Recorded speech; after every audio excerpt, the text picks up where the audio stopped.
আমি থাইল্যান্ড থেকে আনি, মালয়েশিয়া থেকে আনি, চায়না থেকে আনি। এমনও হয় কিছু ইউনিক ইউনিক ড্রেস আমি দেখে রাখি। যেমন লাস্ট ইয়ার 31st আমি সেজেছিলাম robotic guard, silver robotic guard. তো ওইটার স্কার্টটা ছিল মালয়েশিয়ার। তারপরে টপটা আনাইছিলাম আমি জাপান থেকে। আর জুতাটা আমি আনাইছিলাম চায়নার থেকে। মানে জাস্ট ওই সেট আপটা রেডি করার জন্য যে আমি একটা রোবট গার্ল সাজবো 31st ওয়েস্টার্নের বলরুমে আমি বাজাবো as a DJ, female DJ. তো আমি আমার থিম রেডি করেছি। আমি আমি চুল লাগিয়েছি ধরেন, আমি এক্সটেনশনস লাগাইছি টিয়া কালার, দুই পাশে দুইটা রিবন দিয়ে বেনি করেছি।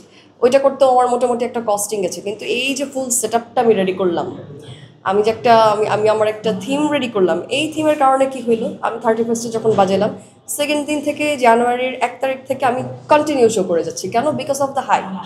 সো আমি অলওয়েজ চাই, মানে চেষ্টা করি যে আমি আমার ড্রেস আপের দিক থেকে সবসময় চেঞ্জেস আনার, যেন মানে সবাই বলতে পারে যে তুরিন আসলেই একটা ডিজে, যে তার ড্রেস আপে চেহারায় সব জায়গায় গ্ল্যামারাস আনার। আমি গ্ল্যামারে খুব খুব খুব খুব বিশ্বাসী।